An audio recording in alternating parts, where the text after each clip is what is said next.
दोस्तों नमस्कार।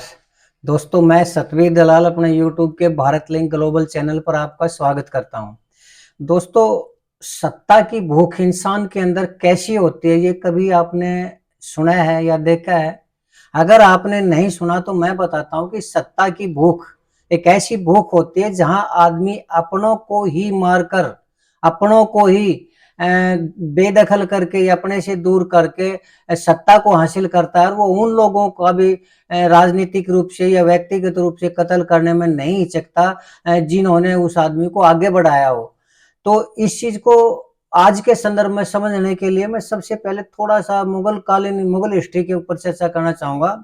मुगल काल में दोस्तों जहांगीर से लेकर औरंगजेब तक के इतिहास के बारे में अगर आपने पढ़ा हो तो आप जानते होंगे, नहीं तो मैं बताता हूँ कि कैसे मुगल काल में अपने ही पिताओं को मारकर, उनका कत्ल करके, अपने भाइयों को मारकर, अपनी बहनों को मारकर, अपनी माओ का कत्ल करके मुस्लिम शासकों ने, मुगल शासकों ने कैसे गद्दी पर कब्जा किया। औरंगजेब को याद आपने पहले जहांगीर से हम शुरू करते हैं तो शाहजहां ने जहांगीर को कैद में करके ने सत्ता हथियाई थी। उसके बाद जो शाहजहां के जो 4 बेटे थे उनमें से औरंगजेब था चौथे नंबर पर, उससे 3 और भी पहले थे, और उनमें से जो दारा शिकोह था, वो दारा शिकोह शाहजहां का बहुत ही प्रिय था और वो उसको हमेशा ही अपने पास रखा करते। लेकिन जब औरंगजेब बड़े हुए और उन्होंने सत्ता को हासिल करने की सोची और वो एक कुशल फाइटर थे, एक योद्धा थे, तो उन्होंने सबसे पहले अपने भाइयों का कत्ल किया और उसके बाद शाहजहां को उसने कैद में डाला और लास्ट तक, मरते दम तक उनको ऐसा तड़फा तड़फा के ने उनको सारी चीजों का भाव करके मरने पर मजबूर किया, और अपने उसी दारा शिकोह भाई का उन्होंने कत्ल किया और बाजार के अंदर हाथी पे उसके सिर को रख के उन्होंने घुमाया था। तो ये तो बातें हैं दोस्तों मुगल काल की। लेकिन मुगल काल में इतना सब कुछ इसलिए था कि उस टाइम राजतंत्र था, लोकतंत्र नहीं था। तो यही बात हम अगर आज के संदर्भ में करें तो आज फर्क सिर्फ इतना है कि आज लोकतंत्र है, कानून का शासन है, और उसमें आदमी को सजा मिल सकती है, मौत की सजा मिल सकती है। तो इसलिए सीधे तो कत्ल नहीं करता, लेकिन राजनीतिक रूप से भी हत्या करना भी एक तो एक कत्ल के समान है, और आज वही काम होने लग रहा है। अगर आप ये सोच रहे होंगे कि मैं मुस्लिम समुदाय के बारे में बोल रहा हूँ, तो बिल्कुल आपका सोचना गलत है। मैं मुस्लिम समुदाय की नहीं, आज हिंदू समुदाय की चर्चा कर रहा हूँ, और हिंदू समुदाय की भी उस पार्टी की चर्चा कर रहा हूँ जो आज के दिन हिंदुओं की सबसे बड़ी ठेकेदार है और हमारी संस्कृति की, सनातन संस्कृति की सबसे बड़ी पैरोकार है। और उसी के अंदर आज जो होने लग रहा है दोस्तों, वो उस मुगल कालीन इतिहास की याद दिलाने लग रहा है कि कैसे अपने ही आकाओं को, अपने ही गॉडफादर को, अपने ही पिताओं को जो मार के ने उन्होंने सत्ता हथियाई थी, आज भी वही काम होने लग रहे हैं। दोस्तों आज मैं बात करना चाहूंगा बीजेपी की, और वो भी दूर की केंद्र की बीजेपी की नहीं, बल्कि मैं आज हरियाणा की बीजेपी की बात करना चाहूंगा कि हरियाणा के अंदर भी कैसी परिस्थितियां हो रही हैं, और हरियाणा के अंदर आज जो चुनावी सरगर्मियां हैं, उस चुनावी सरगर्मियों में लोग कैसे अपनी बातों को मनवाने के लिए अपने आकाओं को भी अवॉइड कर रहे हैं, उनको राजनीतिक रूप से हाशिए पर धकेलने लग रहे हैं दोस्तों। तो मैं आज इसी संदर्भ में चर्चा करना चाहूंगा, जो आज चुनाव की सरगर्मियां हैं उनके बारे में क्या गतिविधियां हो रही हैं और क्या नहीं हो रही हैं, और कैसे कैसे लोग चाले चलने लग रहे हैं। तो आपको याद होगा दोस्तों, एक 67 उम्मीदवारों की बीजेपी की लिस्ट आई थी। वो बीजेपी की जो जब लिस्ट बनी ना, तो उस मीटिंग के अंदर वो जो अध्यक्ष हैं, बीजेपी के अध्यक्ष हैं नड्डा साहब, उनके जेपी नड्डा, उनके घर पर हुई थी। और उसमें जो मौजूद थे मनोहर लाल खट्टर जी थे, हरियाणा बीजेपी के जो अध्यक्ष थे मोहन लाल बड़ौली थे, जेपी नड्डा जी, अमित शाह जी और नरेंद्र मोदी जी, और भी 1-2 बड़े नेता थे। तो उस पार्टी के उस मीटिंग के अंदर नरेंद्र मोदी ने 67 नामों की जो लिस्ट थी, पहले नाम लिस्ट हुई थी 55 आदमियों के तैयार, और फिर उसमें नरेंद्र मोदी जी ने ये कहा था कि और भी हरियाणा के जो बड़े नेता हैं उन नेताओं को इसके अंदर शामिल किया जाए और इसको आगे बढ़ाया जाए, थोड़ा बड़ा किया जाए इसको। और उसी लिस्ट के अंदर नरेंद्र मोदी जी ने कुछ नाम अपनी तरफ से दिए थे और ये कहा था इन लोगों को इसके अंदर टिकट की लिस्ट के अंदर शामिल किया जाए और इनको आदमियों को टिकट दी जाए।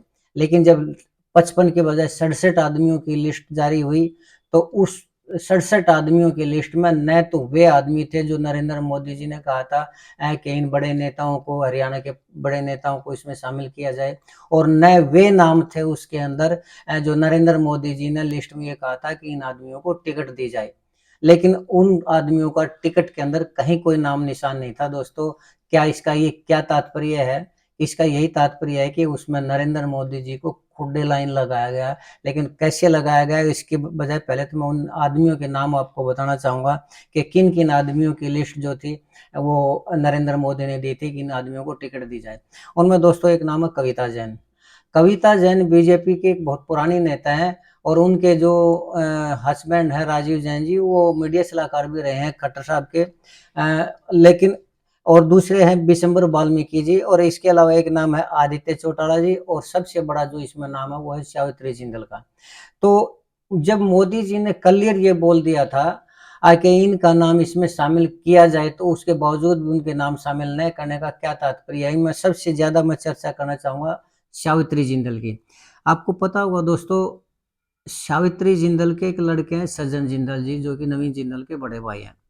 आपको पिछले कार्यकाल में नरेंद्र मोदी जी एक बार कहीं जा रहे थे, तो वो अचानक पाकिस्तान में रुक गए थे, और नवाज शरीफ के साथ उन्होंने बिरयानी खाई थी। तो वो अचानक कैसे कार्यक्रम बना ये आपको ध्यान नहीं होगा, ये पता नहीं होगा। तो उस कार्यक्रम को बनाने वाले, उस कार्यक्रम की सफलता के लिए जो आदमी थे वे थे सावित्री जिंदल के बेटे सज्जन जिंदल जी, जो कि JSW के ओनर हैं, उसके CEO हैं, और बहुत बड़े आदमी, अरबपति आदमी। तो उनके जो संबंध थे वो नवाज शरीफ के साथ थे। तो नरेंद्र मोदी जी ने जब उनको कहा कि इस तरह का कार्यक्रम करना है, तो उन्होंने वो कार्यक्रम भी पूरा किया और उसको सफलता से पूरा किया, और नरेंद्र मोदी जी इस चीज से बड़े खुश भी थे। लेकिन अब हरियाणा के चुनाव के अंदर उन्हीं सज्जन जिंदल जी की माता सावित्री जिंदल जी, जो कि ओम प्रकाश जिंदल की पत्नी और नवीन जिंदल की भी माता जी, और देश की चौथी सबसे अमीर महिला है, उसका नाम टिकट के लिए कहा था कि सावित्री जिंदल जी को टिकट दिया जाए। लेकिन जब टिकट की जो लिस्ट थी वो बाहर आई, तो उसके अंदर सावित्री जिंदल जी का नाम नहीं था। और एक नाम की मैं और चर्चा करना चाहूंगा दोस्तों, कि नरेंद्र मोदी जी ने ये कहा था कि इस लिस्ट के अंदर सीनियर लीडर हैं जो हरियाणा के, उनको भी शामिल किया जाए। तो उन सीनियर लीडरों में एक सबसे बड़ा नाम है रामविलास शर्मा जी का। रामविलास शर्मा जी का दोस्तों, जो हरियाणा की राजनीति के बारे में जानता है वो रामविलास शर्मा जी के बारे में भी जरूर जानता होगा कि रामविलास शर्मा जी हैं वो बहुत सीनियर लीडर हैं। और मनोहर लाल खट्टर जी का तो उदय ही अब हुआ है 2014 के अंदर, और मनोहर लाल खट्टर ने आज से पहले, इस मुख्यमंत्री बनने से पहले, कभी पंचायत के मेंबर का भी चुनाव नहीं लड़ा था। लेकिन उनकी मित्रता नरेंद्र मोदी जी के साथ थी, और वो नरेंद्र मोदी जी के मित्र थे, इसलिए नरेंद्र मोदी जी ने उनको हरियाणा का मुख्यमंत्री बनाया। लेकिन जब आज रामविलास जी के बारे में अगर हम कहें, तो रामविलास जी उस टाइम भी शिक्षा मंत्री हुआ करते मनोहर लाल खट्टर जी के उदय से पहले, और एक बहुत ब्राह्मणों के सीनियर लीडर हुआ करते। लेकिन अब जो लिस्ट में उनकी अनदेखी की गई, और नरेंद्र मोदी जी के कहने के बावजूद भी उनकी अनदेखी की गई, इसका तात्पर्य सिर्फ यही है कि इस चुनावी लिस्ट के अंदर और हरियाणा की रणनीति के अंदर जो मेन आदमी थे, जो रणनीतिकार थे, जो इनकी चलती थी, वो थे मनोहर लाल खट्टर जी। और मनोहर लाल खट्टर जी ने रामविलास को अवॉइड इसलिए किया कि वो उससे भी ज्यादा सीनियर थे, और अपने यशमैन, एक नाम है मोहनलाल बड़ोले जी, जो वर्तमान में प्रदेश अध्यक्ष हैं बीजेपी के, और ब्राह्मणों के नेताओं के रूप में उसको प्रचारित किया जा रहा है। उसके बारे में आपको बता दूं कि ये वही मोहनलाल बड़ोले जी हैं जो लोकसभा का चुनाव भी हार गए, और अब जो इसका लोकसभा का चुनाव, इसका विधानसभा का चुनाव लड़ना ही नहीं चाहते। तो यानी उनकी ऐसी जनता में लोकप्रियता है कि वो चुनाव से भाग रहे हैं। और रामविलास जी, जो कि मनोहर लाल खट्टर जी से और अनिल विज जी से भी ज्यादा सीनियर और ब्राह्मण समुदाय के एक बहुत ही कद्दावर नेता हैं, उनकी अनदेखी करने का तात्पर्य दोस्तों यही है कि आज जो रणनीतिकार हैं वो मनोहर लाल खट्टर जी हैं। और सबसे बड़ी बात यह कि इन्हीं मनोहर लाल खट्टर जी ने प्रधानमंत्री नरेंद्र मोदी को, वो नरेंद्र मोदी जो कि हरियाणा में मुख्यमंत्री मनोहर लाल खट्टर को बनाने वाले थे, तो नरेंद्र मोदी जी थे, उनको अवॉइड कर दिया। लेकिन इसमें एक अंदर की बात यह है दोस्तों, मैंने पिछली बार कही थी कि इसने खट्टर ने दी शाह को पटकनी। लेकिन जब शाह को ये दिखाई दिया कि हरियाणा की राजनीति के अंदर उसकी भी नहीं चल पा रही, तो उन्होंने एकदम से पैतरा बदला, क्योंकि वो चाणक्य हैं, उनको चाणक्य कहा जाता है। तो वो आज मनोहर लाल खट्टर के साथ जुड़ गए और वो नरेंद्र मोदी को अवॉइड करने में उनका भी एक योगदान है, अर्थात मनोहर लाल खट्टर के कंधे पर जो उनका हाथ है वो अमित शाह का हाथ है। तो और नरेंद्र मोदी की इस पराजय, हम तो पराजय ही कहेंगे कि उन्होंने नाम दिए और इन्होंने नहीं माने, तो उसको खुडे लाइन लगाने का जो काम किया ये इन दोनों लोगों ने किया। लेकिन आज कौन कल्पना कर सकता है कि मनोहर लाल खट्टर जी वो है जो वो प्रधानमंत्री नरेंद्र मोदी को, उसी नरेंद्र मोदी के जो उनके गॉड फादर थे, जो जिन्होंने चुनाव कभी भी इसका हरियाणा की पंचायत का भी चुनाव नहीं जीता था, वो सीधे 10 साल तक प्रदेश के मुख्यमंत्री रहे। और आज जब उनकी नरेंद्र मोदी की छवि कमजोर हो रही है, तो नरेंद्र मोदी को और ज्यादा डाउन करने के लिए, पटकनी देने के लिए आज जो लिस्ट में नाम काटे गए हैं, ये मनोहर लाल खट्टर द्वारा काटे गए। इसका जो समर्थन किया है वो अमित शाह जी ने किया। ये अंदर की बात है। ये चर्चा है कि इन्हीं दो लोगों ने आज उस आदमी को जो इनके राजनीति में महत्व को बढ़ाने वाले थे, आपको याद होगा अमित शाह जी जो है वो नरेंद्र मोदी के मित्र हुआ करते और इन्हीं के रणनीतिकार हुआ करते। और गुजरात के जब वो मुख्यमंत्री थे उससे पहले भी उनके दोस्त हुआ करते। लेकिन जब आज वक्त आया और पद हासिल करने की लोलुपता पैदा हुई, तो न तो नरेंद्र मोदी उनके दोस्त रहे, न उनको उसकी याद आ रही है। और सिर्फ एक ही वो है कि सत्ता का संघर्ष और सत्ता की भूख। सत्ता की इस भूख में इन दो आदमियों ने, जो आज चर्चा का विषय है पूरे देश के अंदर, कि इन दो आदमियों ने सत्ता की भूख में नरेंद्र मोदी को, जिसकी की छवि और डाउन होने लग रही थी, उसको एकदम से खुडे लाइन लगा के ने एक ऐसा जख्म दिया है और राजनीति में एक ऐसा नया इतिहास लिखा है दोस्तों, कि आने वाला इतिहास ये याद रखेगा और लोगों को ये मैसेज जाएगा कि सत्ता में सिर्फ कुर्सी होती है, अपना कोई नहीं होता। हाँ, आज पहले राजशाही थी, राजतंत्र हुआ करता तो लोग गर्दन काट दिया करते। क्यों? क्योंकि राजा का जो आदेश हुआ करता वही कानून हुआ करता। आज संविधान है, कोर्टें हैं, तो इसलिए डायरेक्ट रूप से तो आज के जो नेता हैं वो अपने प्रतिद्वंदी का कत्ल नहीं कर रहे, गर्दन नहीं काट रहे, लेकिन राजनीतिक रूप से उनको खुडे लाइन लगा के, उनको राजनीति से बाहर करके भी उनकी एक राजनीतिक हत्या जरूर की जा रही है। तो मैं समझता हूँ कि मुगल कालीन हिस्ट्री में और आज की वर्तमान हिस्ट्री में कोई भी फर्क नहीं है, किसी भी तरह का फर्क नहीं है। आज मनोहर लाल खट्टर जी, जो कि उन्हीं के पैदा किए हुए थे राजनीतिक रूप से, नरेंद्र मोदी जी के पैदा किए हुए थे, और आज उन्हीं की लिस्ट को अवॉइड करना और उनकी लिस्ट के नेताओं को बाहर करके अपने आदमियों को उसके अंदर शामिल करना, और ये दिखाता है कि राजनीति में वक्त ही सब कुछ होता है। और अगर किसी आदमी का वक्त चला जाता है तो चाहे वो उसका लड़का भी क्यों ना हो, वो भी उसको खुडे लाइन लगा देगा। और मित्र तो दूर की बात है, गॉड फादर तो दूर की बात है। आज राजनीति का इतना जो बुरा हाल है, आज हम ये नहीं कह सकते कि ये सिर्फ मुगल काल में हुआ था, वर्तमान में भी यही हो रहा है और ये बहुत दुख हो रहा है दोस्तों। इस तरह की पटकनी की कभी भी उम्मीद नहीं थी।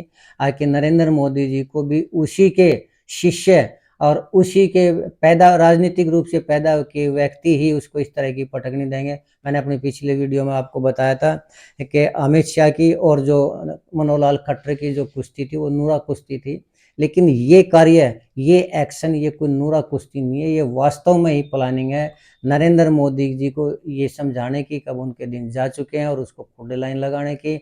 और आज पूरे देश में ये चर्चा का विषय हो चुका है कि नरेंद्र मोदी को डाउन करके अमित शाह वो इस देश के प्रधानमंत्री बनना चाह रहे हैं, और उनको भी मनोहर लाल खट्टर जैसों की जरूरत है जो उनके इस कदम में साथ दे सके। लेकिन जो भी परिस्थितियां है दोस्तों, दुखदायक परिस्थितियां हैं, इसको हम किसी भी तरह से कम हिंदू समुदाय में तो हम ये उम्मीद नहीं कर सकते कि हिंदू समुदाय के लोग भी ऐसा कर सकते हैं, जो कि बड़े सनातन धर्म के पैरोकार बनते हैं और हमारी संस्कृति की कस्में खाते हैं। दोस्तों, ये जो कुछ भी हुआ है बहुत ही गलत हुआ है। खैर, इससे ज़्यादा अब मैं क्या हुई तो आने वाले टाइम में जनता ही बताएगी कि उसको इससे तरह की राजनीतिक पैतरेबाजी का वो क्या जवाब देगी, किस तरह जवाब देगी। बस आज के लिए मैं इतना ही कहना चाहूँगा। दोस्तों, अगर आपको मेरा ये वीडियो अच्छा लगा तो मैं आपसे निवेदन करना चाहूँगा कि आप मेरे इस वीडियो को लाइक करें, कमेंट करें दोस्तों। और आपने मेरा वीडियो देखे इसके लिए बहुत बहुत आपका धन्यवाद। और मैं ये ज़रूर प्रार्थना करना चाहूँगा कि अगर आपको मेरे विचार ये कैसे लगे, भले ही वो नकारात्मक हो या सकारात्मक हो, आप कमेंट करके ज़रूर मुझे बताएँ कि मेरे ये विचार ठीक हैं या नहीं ठीक नहीं है। हो सकता है मैं भी गलत हूँ, तो आप मुझे सही मार्गदर्शन दें और मुझे बताएँ कि मैं सही हूँ या गलत हूँ, ताकि मैं अपने आप को अगर गलत हूँ तो करेक्ट कर सकूँ। इसके साथ ही दोस्तों, आपने मेरा वीडियो देखा इसके लिए फिर जी एक बार बहुत-बहुत धन्यवाद, और फिर एक बार प्रार्थना कि आप मेरे इस चैनल को सब्सक्राइब ज़रूर करें दोस्तों, ताकि मेरा जो हौसला है वो बना रहे।